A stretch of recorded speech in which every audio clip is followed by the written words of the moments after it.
What up, Cryptok? What's going on? Hope everyone's having a great week. We got some open trades happening right now. Obviously, we're not doing too bad.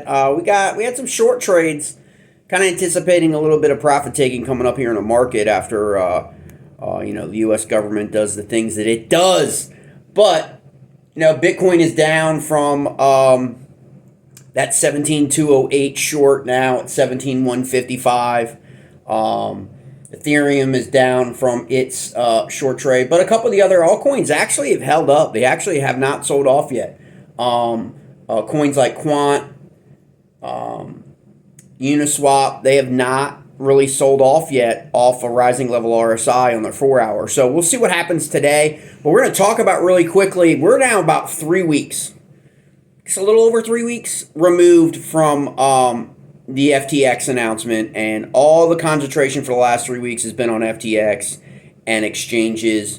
And what really boils down to is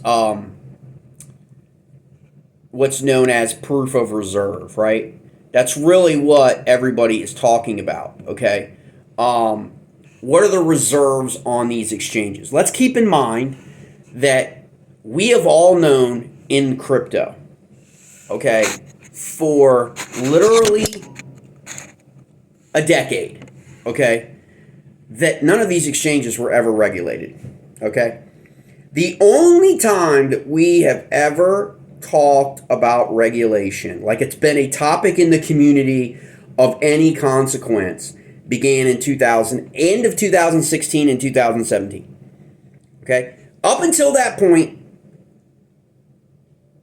we didn't want to have anything to do with regulations, right? Like that, the whole point was we thought fiat currencies and fiat, the stock market, and everything with Wall Street was fixed and rigged, okay? And then move forward a couple years, and then you get what happened in a lot of the Reddit groups and a lot of all that stuff with GameStop, right? And Robinhood and all this stuff, which is like a pushback on how the working class guy is pushing back against Wall Street, right? At their own game. Because they've been tired of getting friggin', manhandled for like ever, right? By Wall Street. Because the fix is in. It's always rigged. It's a rigged game. And that's what the government wants to do. They want to rig the game, and now they want to rig the game in crypto. And this was the argument people like me had against influencers on YouTube that were like welcoming in institutional investment in 2017. Remember, that was the beginning push of institutions coming into crypto. Futures trading for the first time.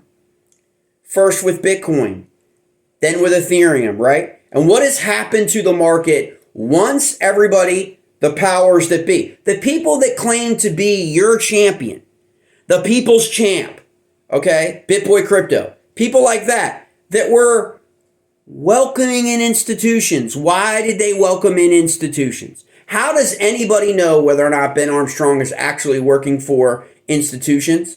We don't know. Nobody knows. He can do whatever he wants and does.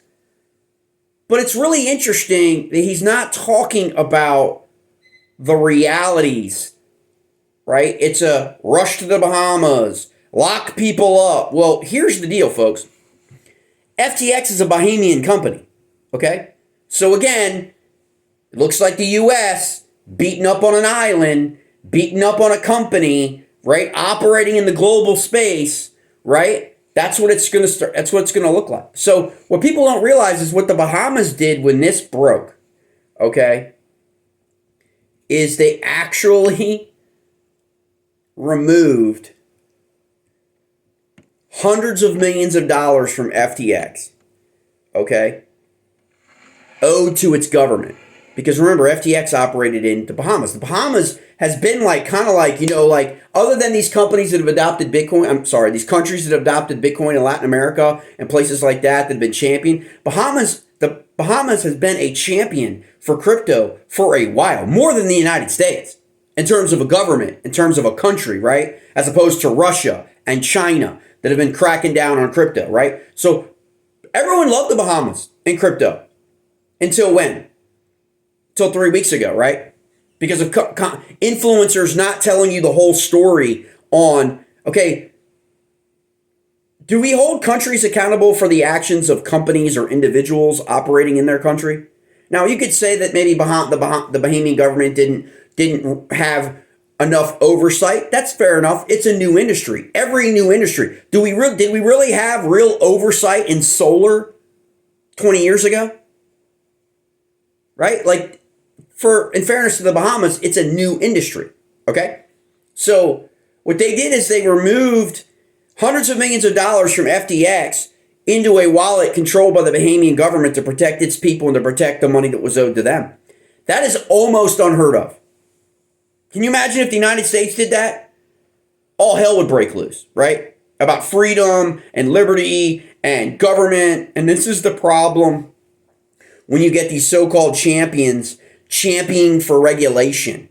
They're totally turning their backs on crypto while they're telling you they're championing for you.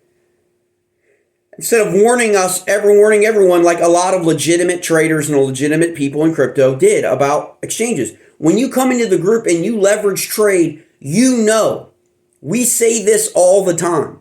You move your money onto the exchange, you trade, you take all your profits off the exchange that you want to keep, and you leave enough on the exchange for your next trade. That's it. You don't keep your money on these exchanges that are not regulated. Everybody in leverage trading understands this. Why do not people in the broader crypto markets understand that? Because they were never informed by the so-called champions.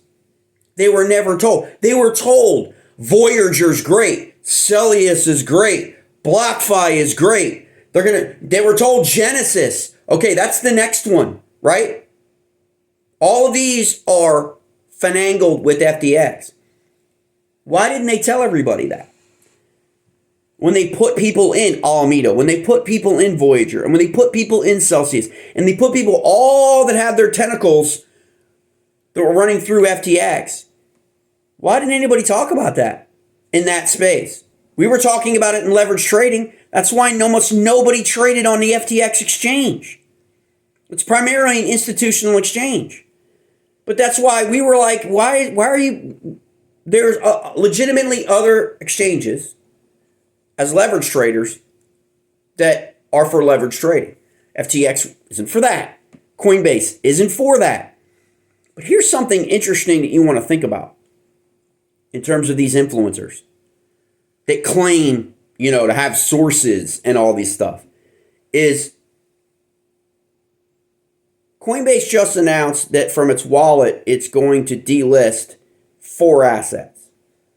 And those 4 assets are XRP and XLM. We all know that Stellar, Lumens, and XRP are tied together in what's happening with transactions, okay? Especially in Europe. Ethereum Classic and Bitcoin Cash. And they claim, think about this dichotomy. Coinbase claims they're delisting XRP because of low volume. The XRP token. All of them. But XRP is lumped in there for low. So how can the people shilling for XRP, and this is not a bash on XRP, this is just on YouTube and TikTok and Instagram, all these things. How are people saying that XRP is going to go to the moon when Coinbase and others are saying that its use is low? Transactionally. Okay? It creates that, confusion in the market, right? Or think about this. Coinbase is a publicly traded company in the United States, based in the United States, right? Regulated by the SEC, right? It releases its reserves. What we're talking about when we talk about reserves is we're talking about basically 1-to-1, right? Customer assets, in terms of 1-to-1 support reserves to cover an exchange, to keep from what happening with FTX, right? And now people are using that as a call for centralized exchanges. Think about that. Think about that, mates. A decade ago, if someone had said, we need to form a centralized exchange in the United States for crypto, they'd have gotten laughed off the platform. But now in 2022, they're using the FTX. They're using these scandals as an opportunity to convince you to let the bear and the wolf in. That's what they're doing. And they're part of it. They are part of it while they're claiming to be the champions of crypto. Okay? And so, of course, why did people go offshore to begin with? People went offshore because they didn't want regulations. They didn't want KYC, right? They didn't want know your customer. They didn't want the government to know where their money was and what they were using. They didn't want their government to find, oh, they have $10,000 or more, so therefore, remember all that in the United States over the last 2 years? If you had $10,000 or more in your checking account, they could look at your checking account to find out what you were spending your money on. Okay? That's centralized control by the government. That's what dictatorships do.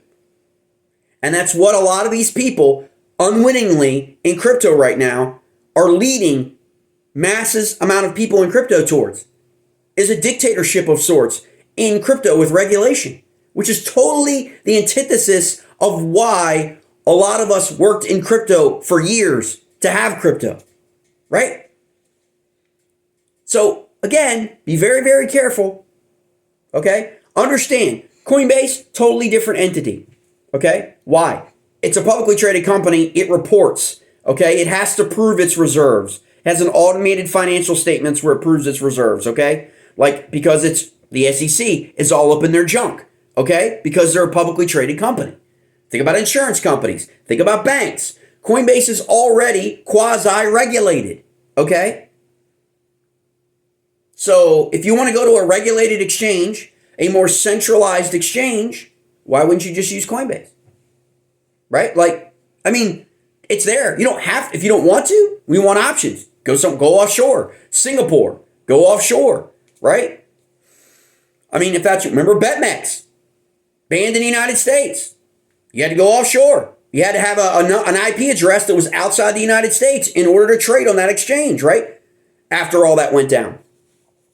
And so, you know, you've got all this stuff, and then you have to remember, mates, that you also have entities within crypto competing against one another. You're going to have Kraken. You're going to have Binance. You're going to have Coinbase. You're going to have all these guys throwing shade on each other because they want to be the one that's at the top of the game at the end of all this.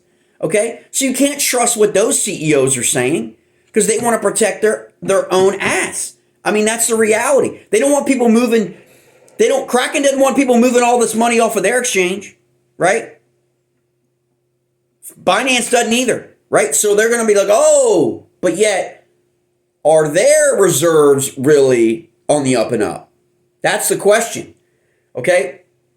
And you want to talk about regulation, that's something that a lot of people can get behind is you don't want the exchange regulated in terms of transactions and individual customers or traders and accounts. But you want to be able to know what the reserve ratio is for an exchange potentially before you trade on it. I can see that. That's a compromise that could work for most people. I don't think that's centralized control. I think that's more like, you know, information of legitimacy of a particular exchange. And that way you can make your informed decision. Their reserve is very, very low. Probably don't want to put my money on that exchange. Their reserve is 1-to-1. Their reserve is, you know, reputable. Higher up. Okay, then I want to consider that. And so you want to like really just pay attention to that kind of things and kind of look at things, but see, and don't buy into the narratives. Okay, like the Bahamas is now suddenly a bad place for crypto. Okay, it's the topic of the day. Like it's just content. It's provides content and buzz like Coinbase yesterday and their little news sliver for delisting in their wallet. Not on Coinbase, but just the wallet. So you wouldn't be able to transfer, you know, all that stuff. Why'd they do that? I mean, start asking the questions. Okay? Is it really low volume? Or does Coinbase know something that we don't about the XRP lawsuit? And XLM is tied up into that. If something happens with XRP, remember, I mean, XLM has always kind of been the subtle, quiet trade in XRP and Ripple's future, especially in Europe, okay? Because of that relationship that really nobody really talks about. But a lot of people have made a lot of money. Especially when XRP, when the lawsuit happened, a lot of people moved their money into XLM. But now, is XLM going to be a security? Is Bitcoin Cash? Is Ethereum Classic? Are they going to get gone after by the SEC now and Coinbase knows it? Because Coinbase is in constant talks and constant communication with the SEC. Okay? So just remember that. All right? Got to remember that, mates. That is the reality for crypto right now. Okay? Is you've got winners and losers. Who are the companies that are going to be picked as winners? Okay? Who have the lobbyists? Who have the entrenched interests in DC that are going to control the narrative in Washington? And who are the losers going to be? For the longest time, FTX was a winner. Why was he a winner? Because Sam was donating money to all of those organizations. Okay? He bought his way in with your money. If you were on the exchange, he bought his way in with your money. Okay? Interest and capital. And I don't mean money capital. I mean political capital. Okay? And so when people are talking about, well, he should go to jail. Really? Did people go to jail over the housing crisis? Did people legitimately go to jail with millions of people losing money in their mortgages when people were buying 5 and 6 and 7 homes during no-doc, during all of that created the housing bubble, when these institutions wrote derivatives for mortgage-backed securities that were worthless and they sold them to the public? Did anybody go to jail for that, mates? Still waiting. Still waiting. Decades later, still waiting. Nobody. Okay? That should tell you everything. And if someone in crypto or people in crypto go to jail, that should tell you right then and there what the real future of crypto is going to be in terms of the government. That they are going to do everything they can to chop it off at its knees, cut it off, then while they're working on their own stablecoin, digital currency, okay, and to reintroduce that. So the knuckleheads that are all out there that are like stablecoins, right? They're sellouts, okay, in crypto. And nobody wants to say that. Nobody wants to go on record saying that, okay? But back channel and back communications, everybody knows they're sellouts, okay? Because that is government-controlled currency.